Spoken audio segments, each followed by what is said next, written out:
ECU? R. Do you bleed purple and gold? Are you ready to hoist the colors? Hoist the colors!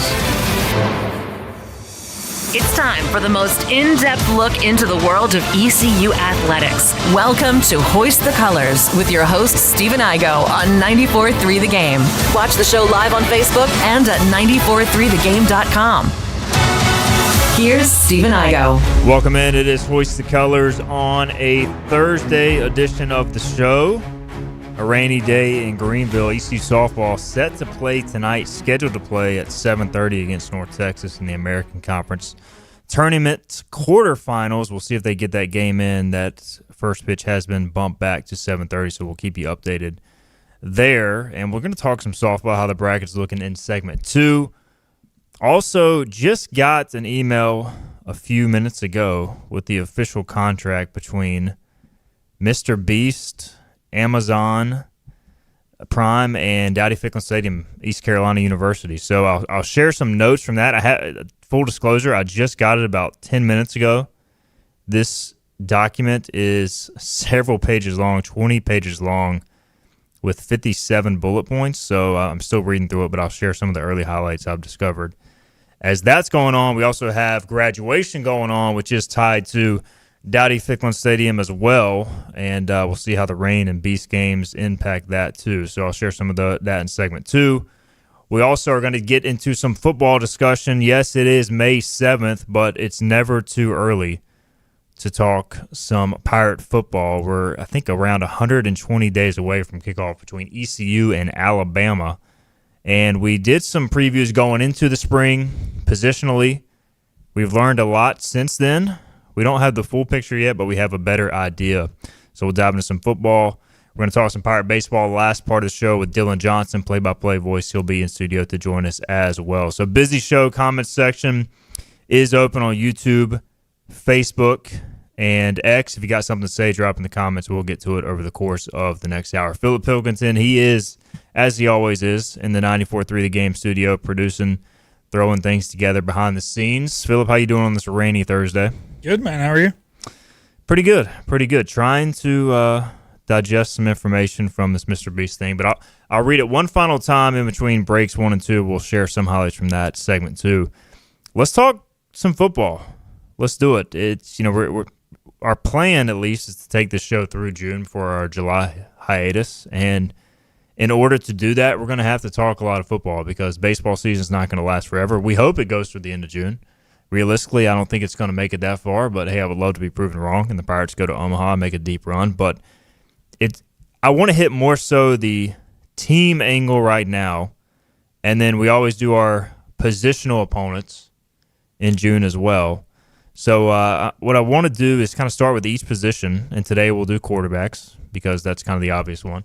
Kind of go through the biggest position battles at each position and give an update on it coming out of spring ball. And let's dive right in. Quarterbacks, Mitch Griffiths, Emory Williams. I'll hit it first from the on-field standpoint. And I've said this several times. I'll reiterate it again. Very different style of play. Even Emory Williams said this after the spring game. He said he's watching Mitch Griffiths learning how to escape the pocket, extend plays, those sort of things, because Mitch Griffiths much better on the run, creating a little bit more dynamic plays. If the first read, second read isn't there, he can get out of the pocket. Now, some of that is by necessity. He is 6 foot, whereas Emory Williams is 6'5". So he has to leave the pocket, but his escapability, his ability to go off script is notable, especially as we know with ECU football, the offensive line at times not great. I do think this year's starting offensive line is good. After that, it gets a little sketchy, but at least as of today is good. Emory Williams, taller, in the pocket guy, goes through his reads, gets the ball out quick. Not that Mitch can't, but even for a big guy, quick release, accurate, which at times can be a problem for bigger quarterbacks. He's very comfortable in the pocket. He did escape the pocket a few times. So from an on-the-field standpoint, these two quarterbacks are very different. I do think each have their clear strengths and some weaknesses. And we'll get more into the intangible side here in a minute, what they bring from a leadership perspective, all that stuff that's harder to measure, but we'll still attempt to measure it. To me, it comes down to I saw enough in the spring from both these guys operating the offense at a high enough level, not perfect, but a high enough level to feel good. If they go with Griffiths, I think they can win. If they go with Williams, I think they can win. I do think at some point, Phillip, the key for me is I know they want to take this competition into camp, and that's fine. I do think they're going to have to decide at some point how they want to play, because I think whoever is the quarterback is going to dictate a lot of what the style of offense will be. I do think it'll be not very different, but at least a decent amount different if they go with Griffiths versus Williams. I think you'll have to do some things differently around them. So I do hope by middle of preseason camp we kind of have an answer on which way this is trending. You know, when we brought in Mitch Griffiths, we knew another quarterback was going to be brought in. I think the reason that quarterback was Emory Williams was because of the style that this coaching staff does historically want to run. Yes, Griffiths knows the offense a little better, but this is an historic air raid coaching staff, which is your 5 main down the field air raid plays, none of which move the pocket, as well as your quick hitter 5 air raid plays, which don't move the pocket. These are guys with quick releases, guys who read defenses really well, and guys who are field generals. If Mitch Griffiths wins this job, I think the offense needs to look a little more like the Holton Ahlers offense. Holton was a little better when the pocket was moved. Holton was a little better when you cut the field in half. And the second half of the field for Holton was his ability to run. So I think you hit the nail on the head there, Stephen, that there will have to be a little bit different style play calling within the offense depending on who's there. So I think based off what the coaching staff historically does, it makes sense for Emory Williams right now to be the guy because that is how they've based what they do for so long. However, you got to go with the hot hand. You got to go with the better option. And if you do have to go in there and change some stuff, like you said, you better name it soon so you have time to go in and implement this more true move, the moving the pocket, the old school 90s, early 2000s college-style offense. The one thing that concerns me is the opening opponent. We'll have plenty of time to get into Alabama, but like, let's say they think Emory's the guy, or vice versa. I just don't think you're going to be able to tell anything from that game because like the mismatch up front between ECU's personnel compared to Alabama, like ECU's offensive line is good for ECU. They still have draft picks littered across their defense, specifically on the defensive line. And their secondary is elite. Listen to some Alabama stuff the last few days. That's the one area they feel really good about. So, like, I'm just cautioning people now, no matter how it looks in game one, whether it's Williams the whole way, whether it's Griffiths, whether it's a combination, I just don't know how much you're going to be able to take from that game. Obviously, we hope ECU goes in there, competes, puts a scare into Bama, pulls a generational upset, all of that. But, like, I would like it a lot more if you open with a Norfolk State this year, but, you know, so be it. You got to find a way to work through it. So we'll get more into that side as we get closer to the opener. The other side of this for me is the intangibles piece. This reminds me a lot of just from general feeling. This isn't necessarily from talking to anybody. This is just about being around the program out of practice. You know, Mitch Griffiths reminds me a lot of, and I'm not saying he's going to be Jake Garcia. I'm not saying Emory is going to be Caden Hauser, but I'm talking about the intangibles. Like Mitch is very confident. He's pretty outspoken. He is an older quarterback. I think he's like, 24, 25. I mean, he's been in college forever. He carries a little bit more aura, as the kids say, I believe. Just you can kind of feel it. You know, Emory, I think, is a little bit more reserved. He probably has not played. He hasn't played as much as Mitch. Now, he has started some huge games. He beat Clemson as Miami's starting quarterback as a true freshman. And he also, you know, competed at Florida State against an unbeaten Florida State team at the time. Now, that was also when he was a true freshman 3-4 years ago. So it's been a while since he's been the guy. But I just get like a little bit more confident vibe from Mitch, and Emory maybe a touch more reserved. And so, like, we always talk about the quarterback position, you got to be a leader of men. Your teammates got to believe in you. And I feel like Mitch, maybe, this is just my read on it, maybe has a step up on just like the teammates believing in him, buying in. He was also here earlier. Remember, Emory was still on the Miami roster playing the national championship game when Mitch was here working out. So, like, I think that gave him a little bit of a leg up in that race. And And with the quarterback position, that's always the toughest thing to measure is the intangibles of it. When you're in the fire, your teammate's going to buy in the fourth quarter. You're down a touchdown. That guy's got to lead the huddle. Emery's talked about he's trying to be more aggressive. I think that's not only from an on-field standpoint. I think that's a mentality standpoint too. So I am curious how that plays out because oftentimes the quarterback competition, if it's pretty even, can be decided on who the locker room is more behind. I'm not trying to start a divide here, Philip, but this is just something we've noticed over the years with the quarterback competition, so to speak. Yeah, and it kind of stinks that it comes down to that way, right? Because at the end of the day, what you would want is there to be one guy who's clearly better, and then we figure out, hey, you know what, this guy's going to have to learn how to lead, and they're going to have to learn how to, jump on his back and let him lead them to the promised land. The tough thing, like you said, is when it is even, if it does come down to the even, that's what they have to go to. And that's tough for a coach to make a decision on. Coaches want to make the decision kind of based off facts. Who runs my offense the best? Who do I trust to read defenses? Who do I trust, strictly football, right?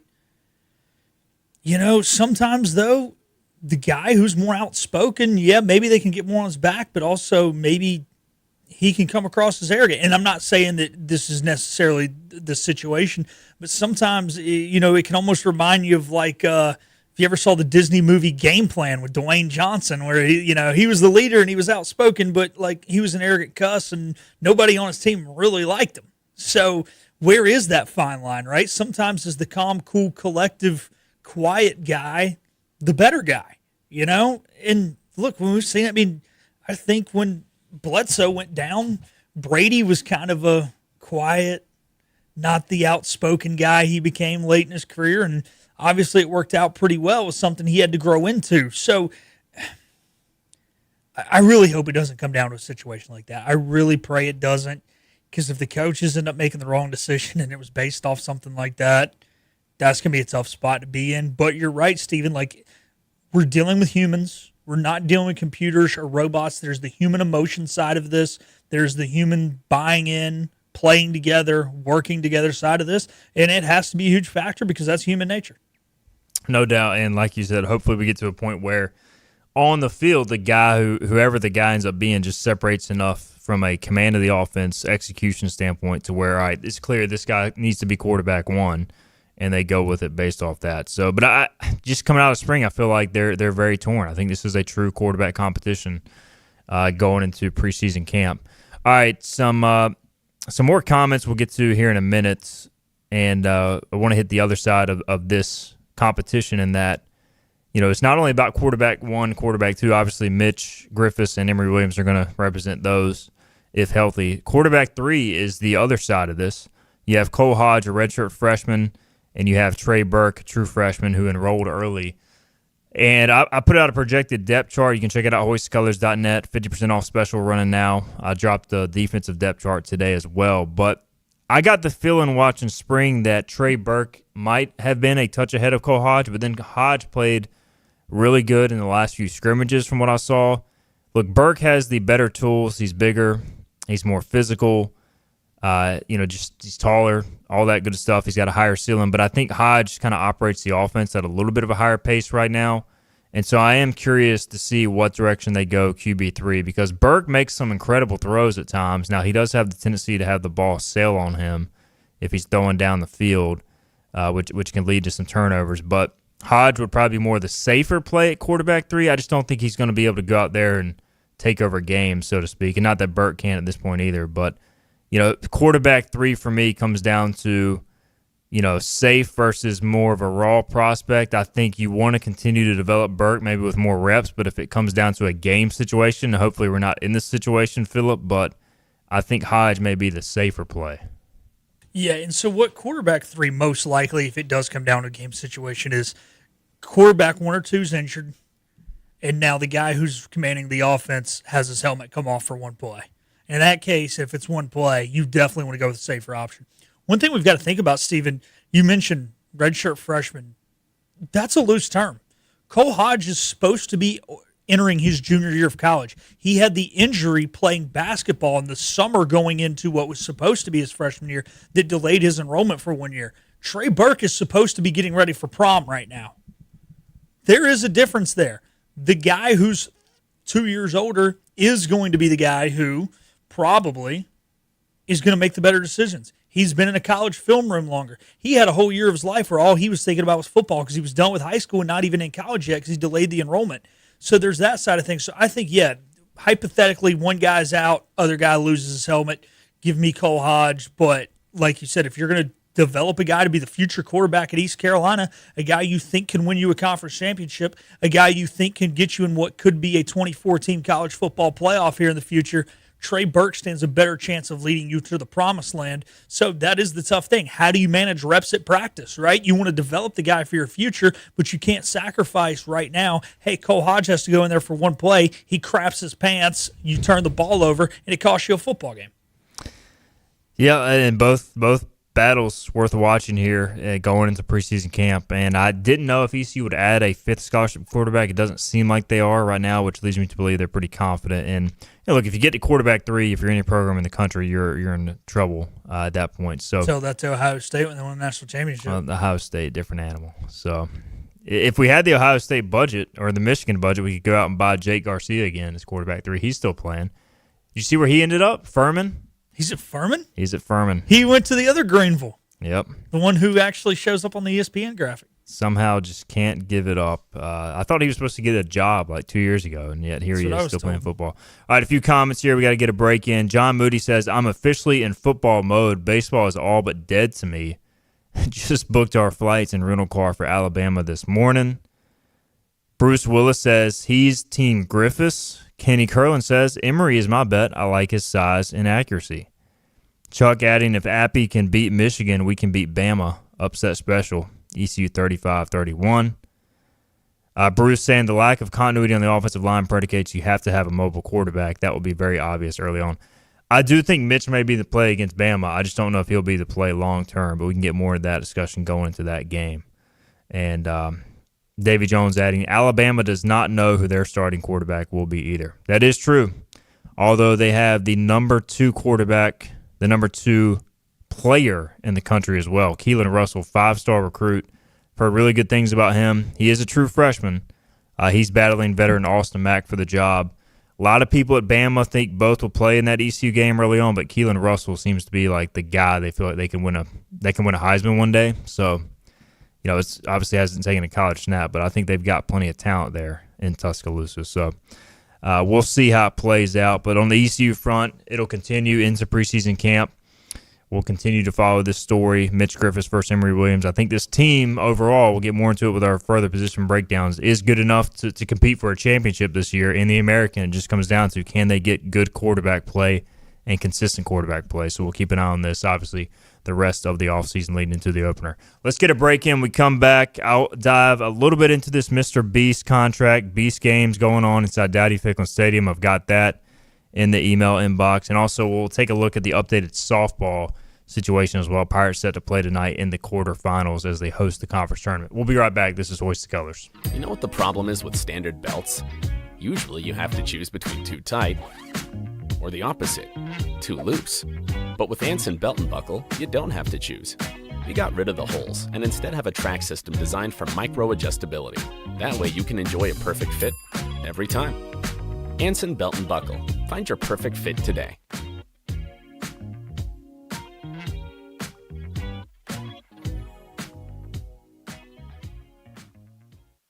Healthwise Pharmacy rounds the bases with all of your infusion, retail, compounding, and medical equipment needs. Locally owned and operated by pharmacist Marcy Parker, Healthwise has grown to be your most trusted provider for infusion services. Currently providing in-home or on-site infusions in North Carolina, South Carolina, and Virginia.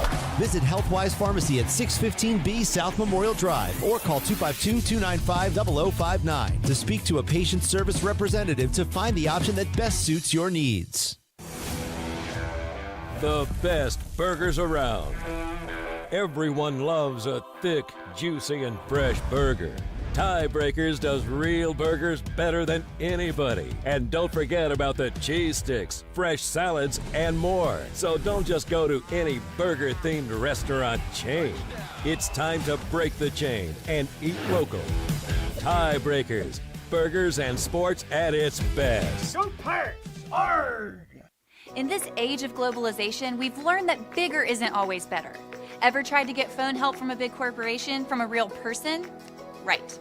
That's what's so nice about Phelps Chevrolet. After more than 50 years serving our community, Phelps remains family-owned and operated. Mike, Daryl, Wave, West, Alan, and Clay deliver hometown service and integrity, same as always. They share your experience, they share your values, and they are ready to help with any motoring need. Come get you one.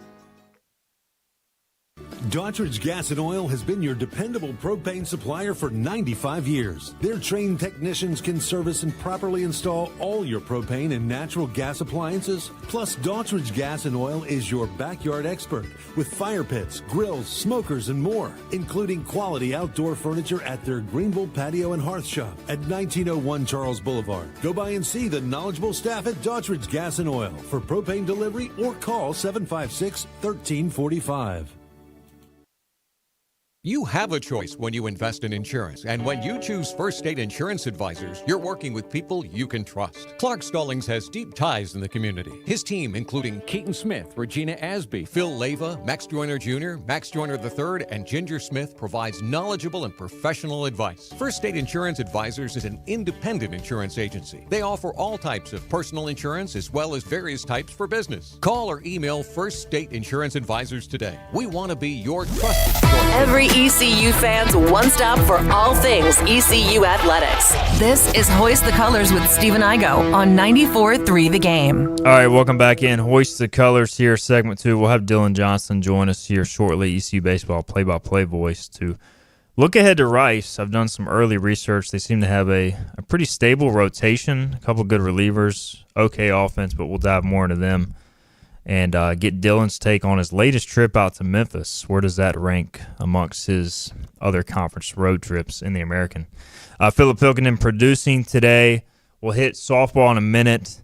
I do have the contract between East Carolina University and Momentum Showdowns, LLC. This is the company that runs Beast games through Amazon Prime. This broadcasted through Amazon Prime. So, again, I haven't had time to read through this entire thing, but I'll share some bullet points here from the deal. So Beast Games technically has rented Dowdy-Ficklin Stadium, if you've been wondering what's going on over there, from Saturday, April 18th, 2026 through midnight on June 4th, 2026. They have the rights to basically go in there and broadcast what is 2 episodes of Beast Games on the Amazon Prime series. So they're taking that entire time to set up, obviously tear down. They're having to do some changes to the set to make graduation happen.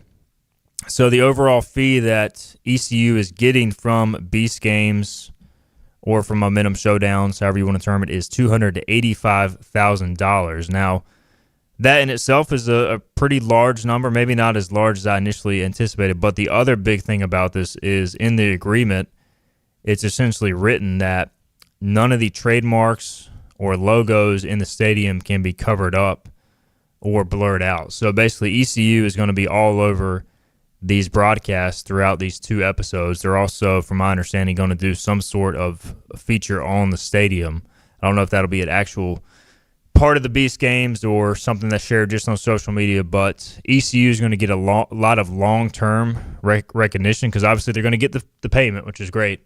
But these episodes, they're going to be streamable forever. And so anytime somebody turns on Beast Games, they're going to be able to see with these episodes, it was done inside the ECU stadium with ECU logos written all over it. And I'm sure Jimmy Donaldson, Mr. Beast, as a resident of Greenville, will publicize the university as much as he can too. And this is just a big deal. It goes even beyond the numbers. You're talking about the relationship between Mr. Beast, his company, and ECU. You know, this is something that they've rented the facilities for a long time, but maybe not to this degree. They're not only paying East Carolina to utilize it, but the recognition that will come over time, I think, is a big deal, and it'll help grow the relationship. The other part of this agreement is if they were to have to move the commencement, which is inside Dowdy-Ficklin Stadium, the company that is filming this and Mr. Beast Company would owe ECU $500,000 to move a commencement to a different location. But from everything I'm hearing, they are going to leave some of the set up and basically make it so they can still do the commencement this weekend for graduation. So there are some bullet points from the agreement. Now, ECU will, according to John Gilbert, resod the field after all this is completed. From what I can tell, there is something in the agreement that says basically if they do any damage or if there's, custodial workers or ticket people that they have to hire, Mr. Beast and all that is responsible for paying those people.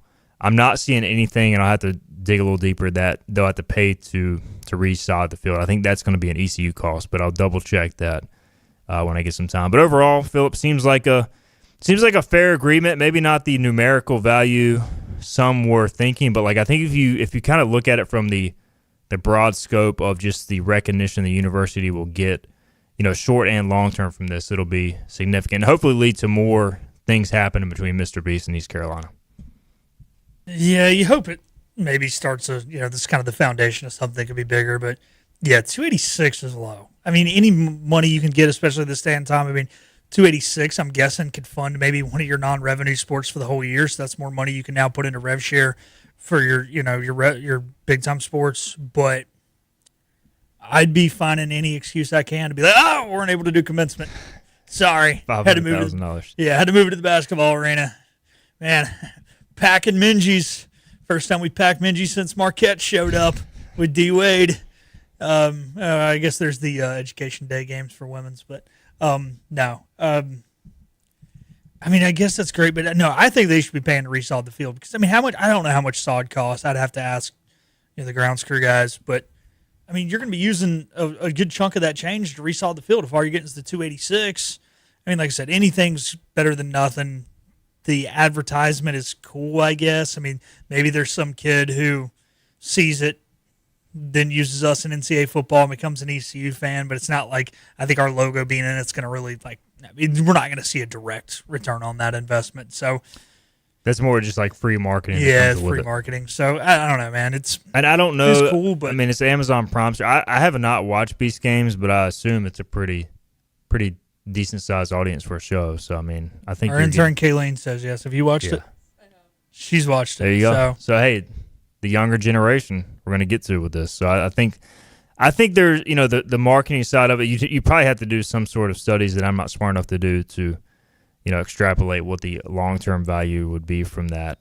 John Moody, who is involved with some things over at ECU, says there's also some ECU logos around the stage as well, and they removed some of the stage so we could put our graduation stage up. So, I mean, it seems to be a pretty good agreement here, and I'll just tell you from the contract, which I'll write an article later today, hitting some of the bullet points more in depth, but the graduation piece of this is very long on the spring commencement and the agreement there. So, well thought out, long agreement, and something that hopefully leads to a lot of long-term things. And I guess this, I don't have tickets to the Mr. Beast invite day whenever he's inviting anybody over. But I was also surprised that it's only 2 episodes, but I guess, 2 episodes for basically a month and a half rental. I guess the tear down and the building process of all this takes a while as well. So interesting stuff at Dowdy Ficklin Stadium for the coming month or so.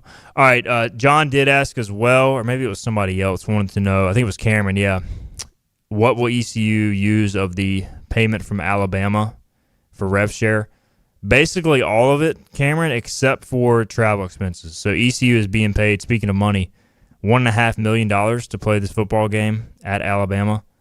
And the majority of that will be going into rev share. So they do have to pay, obviously, for the expense and all that stuff for the trip. So there's your latest financial update on that front. All right, softball tournament. Again, ECU scheduled to play tonight, 7:30. And that is going to be against North Texas. North Texas came back to walk off UTSA yesterday, 8-7. That one finishing up last night. You also had UAB. Man, talk about a tough few days for them. Their softball coach, all that stuff comes out. Then they get walked off by Tulsa, 2-1. UTSA had beaten Memphis earlier in the day. They lose to North Texas. And then also Tulsa was beaten later that night by Charlotte. Again, this is a single elimination tournament. So today you have Charlotte against FAU in the first quarterfinal. That is scheduled for 5 o'clock. We'll see for the rain. North Texas rematching with ECU. ECU during the regular season won 2 out of 3. That'll be a scheduled 7:30 first pitch, and the winner of ECU North Texas gets, is it Wichita on Friday? They're the 2 seed. Yep, South Florida the first seed. So what do you know, if anything, about North Texas, ECU, Philip? I know ECU won this series, but it was pretty hard fought, if I remember correctly. Yeah, it was. It was down in Denton. I want to say we took the Friday game and split the doubleheader Saturday. I think this was one of those they ended up having to play a doubleheader. I could be wrong. All the series are getting mixed up. But, I mean, it comes down to kind of what, Shane said when he was on the show Monday, right? I think if Julia is on and has her stuff, you feel really, really confident in your ability to win this game. If she's off, this game is still very winnable, but you're going to have to grind together some runs. It's going to be damp. It's going to be cold. It's going to be humid. The good thing is that is going to hopefully hit the opponent from hitting home runs. The only problem is if ECU can't hit them when it's warm outside, they sure as hell ain't hitting them now. So they're going to have to manufacture some runs, which is something they've had to do all year. They know how to play small ball. They know how to play an old school brand of softball, and that's what they're going to have to do if Julia doesn't have her stuff. But if she's got her stuff, I mean, there's no reason you can't go out there and win this game 1-0, 2-1. But with that being said, if you're the offense, go out there and swing away and don't put that on Apostolakos to have to be that great, and gosh, limit the errors. It seems like when this team loses games, there's always 1, 4, 5 spot that just starts with like an infield bonehead play. And, errors kill you more in softball than they do in baseball, because the same throwing error in baseball allows someone to go from first to second, but it allows you to go from first to third in softball due to the 60-foot bases. So don't make any plays that are going to cause you to beat yourself. And I do want to so North Texas won the season series. I misspoke there. North Texas won. You were correct. They won. North Texas won the Friday game, then they split a Saturday doubleheader. So that was a series won by North Texas. I apologize for that. I'd also like to issue an apology for misreading yesterday's score. I believe I did this on the air. Tulsa UAB. I said 8-1 because they put out a freaking graphic where the hits column was on the far left, right beside the team logo, and the runs column was on the far right. Now, last I checked, you're supposed to put the most important thing in this graphic, the runs. I do this graphic after every ECU baseball game, posted on social media. It's runs, then hits, then errors. Not hits, errors, runs. And so I misread that, so I'd like to apologize to anybody that caught that. And I'd like to call out the American social media graphics team for not knowing what the hell they're doing. But they did fix it, I'm told, Philip, later in the day. So somebody also saw this error and got it fixed. But let's clean it up. Clean it up.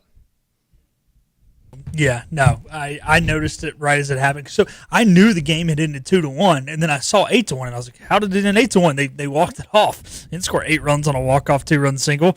But, yeah, it turns out that's what they did. I mean, I guess the problem is with the conference, they're probably like bringing these like random people that just run social media for the conference all the time in. They probably don't normally specifically do softball, but like somebody's got to be giving these people a crash course. So that's all I've got to say about that. Now, I do want to say one other thing as it relates to ECU North Texas and the long ball. That was the weekend that Anna Sawyer had 2 home runs, was against North Texas. So, hey, maybe Anna's got the big bat when it comes to North Texas. So, Kenesha can get on. Anna can hit a 2-run jack. Solo shots don't kill you, but 2-run shots do. And Julia Apostolakos, obviously ECU's ace, in the first game against North Texas, she went 4 1/3, 5 hits, 4 runs, 3 earned, 2 walks, 0 strikeouts. But in the final game of the series, she bounced back 6 innings, 2 hits, 2 runs, 1 earned, 2 walks, 3 strikeouts in a winning effort. So obviously hoping for more of the second time around. And I'm sure there will be some adjustments. And I want to say North Texas, did they end ECU's season last year? I'm double-checking this real quick.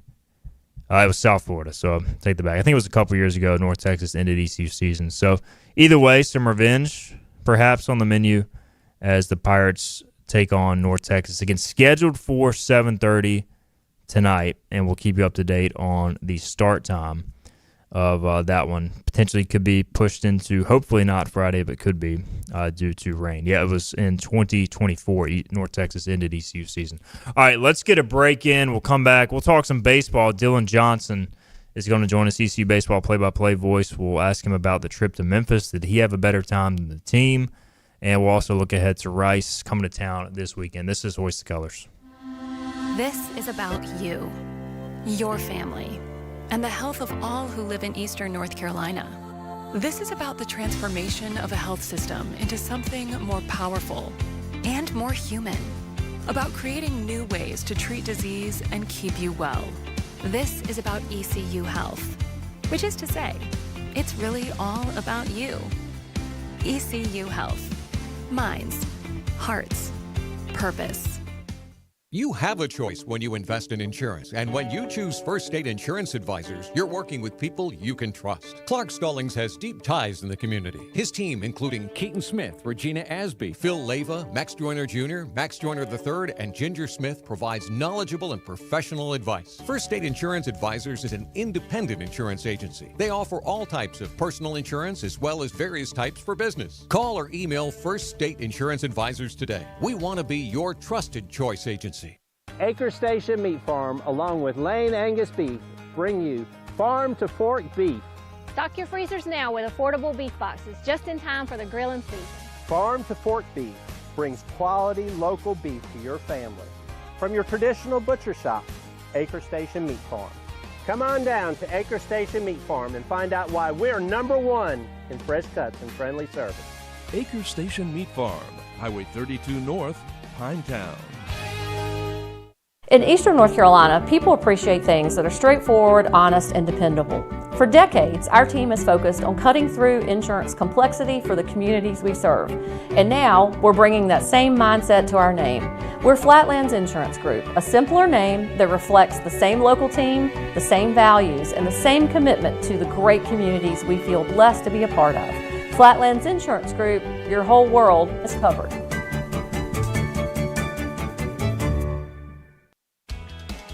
Make every day electric on the Kawasaki Electro 20 electric balance bike. Maximize the fun with long run times, impressive top speed, and Kawasaki build quality. Easy adjustability and smooth handling make everyday riding more enjoyable. And the standard MTB type tires provide off-pavement capability. The Kawasaki Electro 20 is the electric balance bike that's built to rip.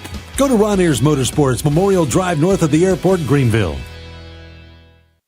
Inner Banks Media presents the return of Concert on the Common. This year, we're live from the tailgate lot at Dowdy-Ficklin Stadium. Coming up May 21st, Trial by Fire, a tribute to Journey.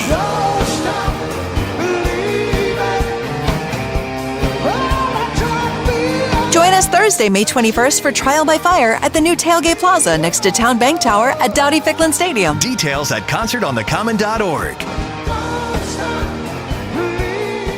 Hoist the sail! Climb aboard as we set sail and hoist the colors. Ahoy, me hearties! Back to Steve and Igo on 94.3 The Game. So welcome back in segment 3, Hoist the Colors on a rainy Thursday. We've got Dylan Johnson now in studio, ECU Baseball play-by-play voice. And Dylan, welcome back into the show. Appreciate you doing some double duty this week. You're also on the Patrick Johnson Show with Philip, so I'm sure we'll hit some of the same topics. But how you doing? Doing good, yeah. Same thing I told Philip on Tuesday there. No midweek games. So there you go. What have you done with all your free time now? You got to, I called it my side bullpen on Tuesday. So here we go, kind of starting the stretch and keeping the rust off for the weekend.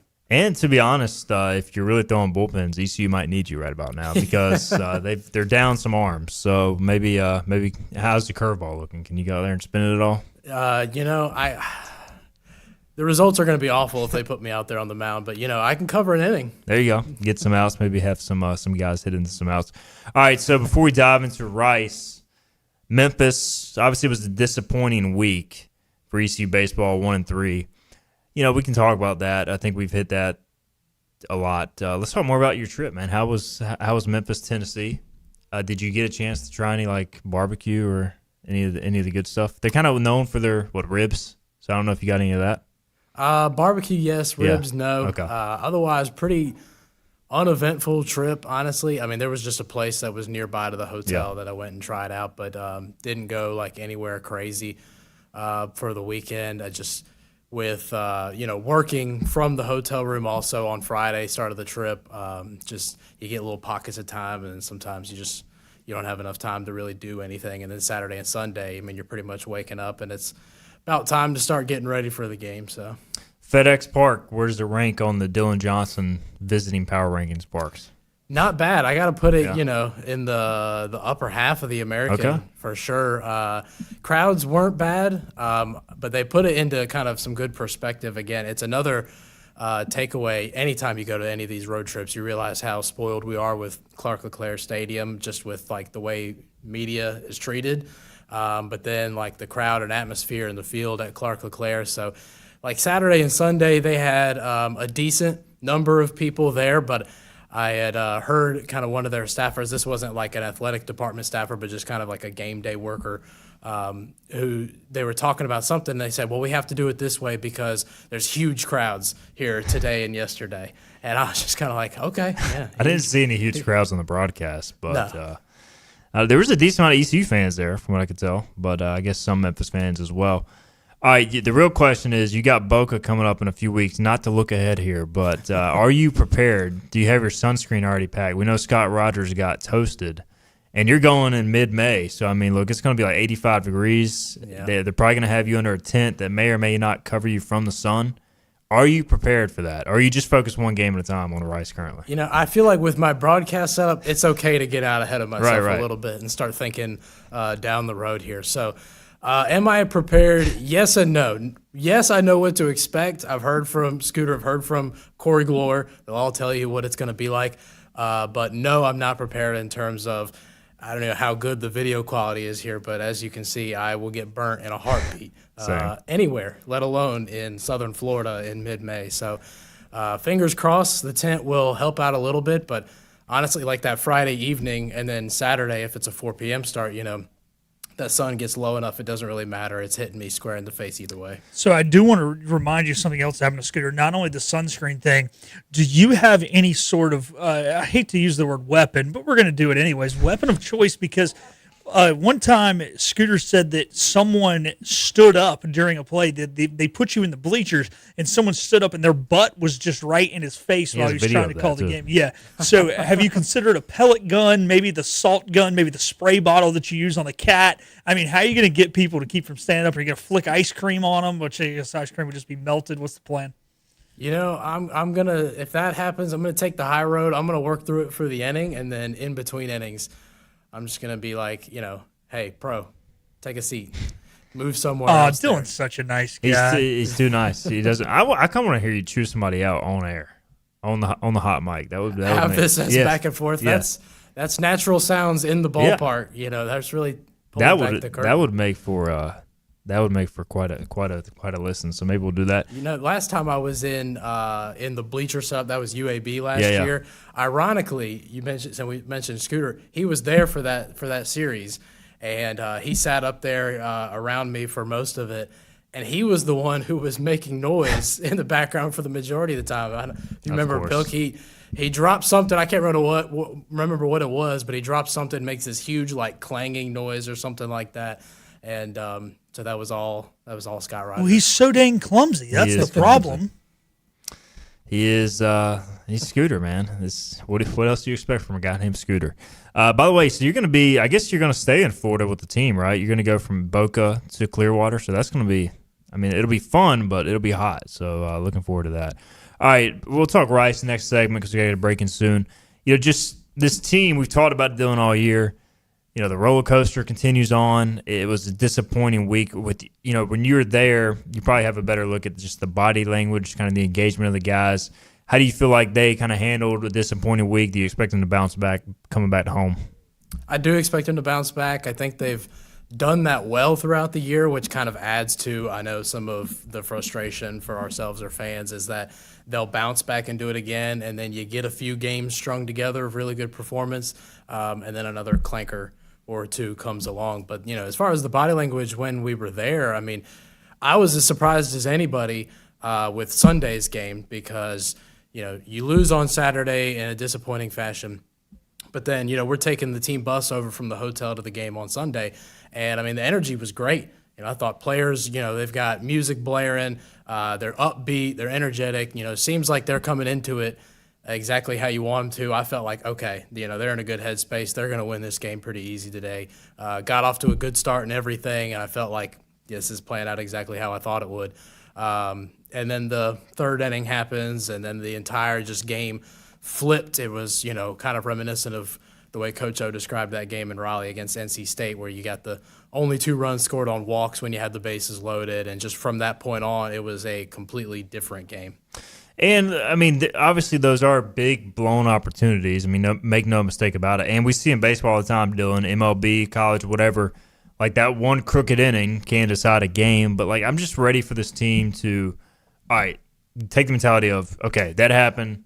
We messed up there. Let's move forward. And that's kind of been Cliff Godwin's, I think, toughest thing he's trying to figure out is, all right, when we don't execute early, how do we bounce back from that? And so, obviously, I hope they don't strand the bases loaded again in the second inning or third inning against Rice, but I do want to see them, like, overcome that adversity, and I'm sure you do too. Like, that's just kind of been the frustrating thing for me is, all right, it happened. Move on. Like, you got to be tougher, and I think Cliff has hit on that as well. Yeah, absolutely. And I mean, they're capable of it. Yep. And I think, at times you just want to like remind them that they're capable of. I mean, we've seen an 11-run inning. That's not going to happen a lot, but you can put together strong innings so that rolling into the late innings of a game, if we're down 4 or 5 runs, as Cliff reminds us all the time, like especially when you're at Clark LeClaire, like that's nothing to some of the ECU teams that he's had here. So you're absolutely capable of it. I know Cliff said they're working hard this week, so hopefully that translates well to the field this weekend. Yeah, I'm curious. He's talked about the hard practices they would have. I'm guessing you haven't had a chance to make it out there to see what exactly they're doing. I'm just going to guess. I mean, like it's baseball. I mean, you can't just like take the ball and throw it at the players. So I'm guessing they're just doing a lot of running. I don't know, or just maybe a lot of hard position drills where they are hitting the ball hard at them. I don't know. Any insight there? No, I mean, I've got a job, so I haven't made it out there, but.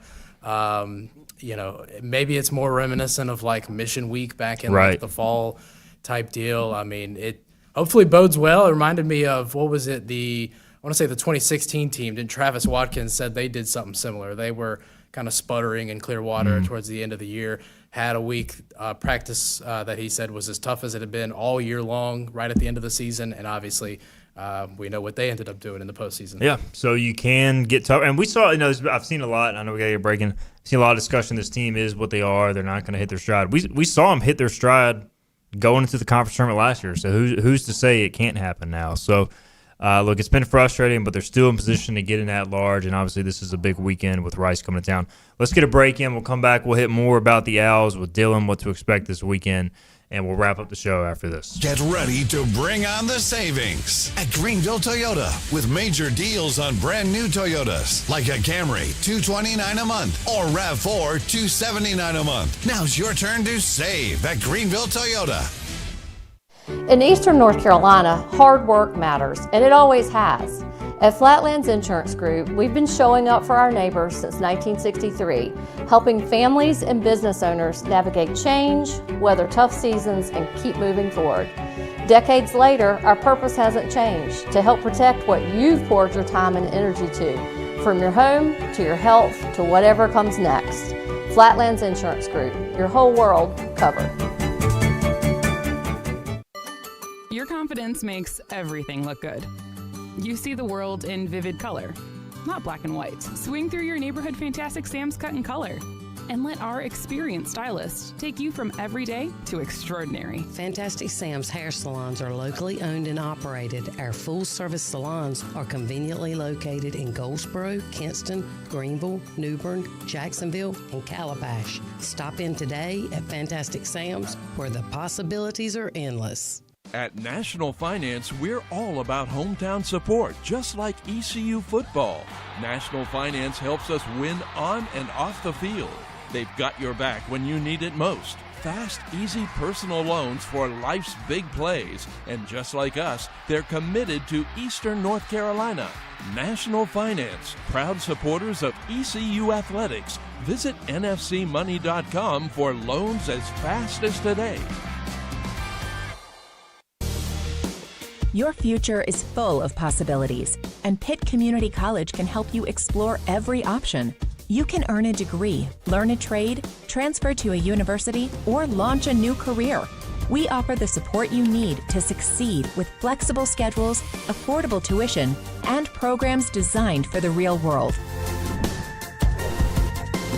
Your path, your future, your college. Pitt Community College. Register now. Bring on the savings with new Toyotas from $159 a month at Greenville Toyota. Get huge discounts like Corolla's $159 a month or Tacoma's $249 a month. Save today at Greenville Toyota, where our volume saves you money. Visit Larry's Steakhouse for a tender, hand-cut certified Angus ribeye. Other entrees include perfectly seasoned pork chops, chicken, or seafood favorites like shrimp, tuna, and salmon. Complement your meal with Larry's fresh 20-plus item salad bar, or enjoy it as an all-you-can-eat entree. Daily rotating favorites include meatloaf, chicken pastry, hamburger steak, spaghetti, pork chops, and more, all complemented with your favorite country sides. Whether it's for lunch, dinner, or our Sunday brunch, remember to support and eat local. Larry's Steakhouse. Like all pirates, Stephen Igo is loyal and bold. He may also have a touch of scurvy. Back to Hoist the Colors on 94.3 The Game. All right, welcome back in. We got about 5 minutes left in the show. Dylan Johnson, ECU baseball play-by-play voice in the studio. Philip Filkinen producing as well. All right, we were talking, Dylan. Rice comes to town. Kind of similar to ECU. Very similar record. Very similar roller coaster experience to a degree. So what do you know about the Owls from a broad perspective before we dive into some of the notables from a player perspective? Yeah, like we were just saying, during the break there, just kind of a inconsistent team by and large like ECU, but by and large like a lot of the conference has been in the American this year. So, I mean, good luck predicting who's going to win what series on any given weekend because they've, talking about they got swept by Memphis, who we just saw, but they swept UAB just this past weekend. They lost a series to Wichita State, and I think, I added that up. The run differential was something like minus 13 over the weekend, so pretty handily beaten by Wichita State. But then, resume-wise, they're one of the better half of the teams we will play in the American this year. 78, I think, last I looked there, so not a bad weekend resume-wise for ECU as an opportunity. But, I mean, none of the players – I haven't done a huge deep dive yet into individual players' numbers, but there's nobody who really, outside of maybe one hitter, I think Paul Smith is the only one who really kind of jumps off the page to you as a guy, but that's about it. Yeah, looking at their numbers offensively, 256 as a team, 748 OPS, so pretty average offensive statistics. They don't steal a ton of bases. You did mention Paul Smith, 11 home runs, 10 doubles, so he is a power threat. J.C. Davis hitting 356 with 4 homers, and Colin Robinson hitting 306 with 7 homers. So they have some pop at the top of the lineup. On the mound, decent numbers, 4.63 ERA, 1.46 WHIP. They don't strike out hardly anybody, 339 strikeouts in 425 innings. So they are not a swing and miss team, but they do throw strikes, Dylan, and they generally don't walk a lot of people. And they generally, from my research, ride these starters pretty hard, and they're not like overwhelming guys. Tanner Wiggins, their Friday night guy, 4.34 ERA, 3.16 batting average against, but he's thrown 64 innings. And last week, these are his past 2 starts at Wichita: 6 2/3 innings, 11 hits, 5 runs. Last week against UAB, 7 2/3 innings, 13 hits, 8 runs. So like they're kind of fine with their guys just riding and throwing strikes, taking some hits, and I guess trying to outscore some teams. And they do have a couple good bullpen arms they'll go to, but I think this is a series ECU's going to have to string some hits together, hopefully find some home runs as well to put some crooked numbers up. Yeah, so you're saying the strategy is not going to be take a lot of pitches and wait Yes, to the bullpen. that is that. From what I'm seeing, the only guy who walks a decent amount is their Sunday guy, Ryland Yerbonskik. Good luck with that pronunciation. Yeah. He's walked 29 against 31 strikeouts, but even that's in 50 innings, so he's a pitch-to-contact guy. But, yeah, a lot of I think we're going to see a lot of hits, a lot of balls in play, which, ECU typically does. So now it's just making sure it goes to the right area. Yeah, which isn't too dissimilar from the Rice starters who I saw last year on the road, which is, they let especially their Friday and Saturday guy roll well over 100. I think the Friday guy went like 121 or something, which I want to say wasn't even his season high that year. And I know obviously different coaches since then, but just seems to be Rice's philosophy there that they're willing to roll with the punches. I mean, anybody who even makes it to 13 hits allowed in a game, they're going to leave him out there. No doubt. Again, they've got a couple good bullpen arms. You got about a minute left, Dylan. Who, from your perspective, putting you on the spot here, on the pitching side, who needs to have a good weekend for ECU to win this series, hopefully? I think, let's throw the obvious ones out there, right, as Towers and Norby. Those would be kind of cop-out answers that they have to have good weekends. Joseph Webb as well, because those are the guys you expect. But I would say some of the people who are kind of like the swing, like they can make a difference. Reliever Gavin Marley, and, he's kind of been in both roles this year. Luke Payne would be two who I would throw out there that would say that they've made a huge difference when they're on, and when they're off, it's made a huge difference as well. No doubt. Good calls for sure. All right, Dylan, we're out of time, man. Good stuff. Appreciate you stopping by. Again, check out Dylan. 94.3 The Game with Coach O this weekend. And again, if you're obviously it is the home ESPN Plus broadcast, but if you want the in-depth knowledge of Coach O, Dylan Johnson, you can tune up your radio, sync it with the broadcast, or just if you're out doing some yard work, as most people do this time of year, turn on the radio and listen to those guys. So appreciate Dylan and all his hard work. We got to get out of here on a Thursday. On Friday's show, we're going to have a fun show. Bobby Harward, Philip Pilkington, and I. We're going to look at the new proposed 2014 college football playoff from the American Coaches Convention Association. So we'll do that. We'll also talk about a potential G6 playoff. Are we a fan of that? We'll discuss that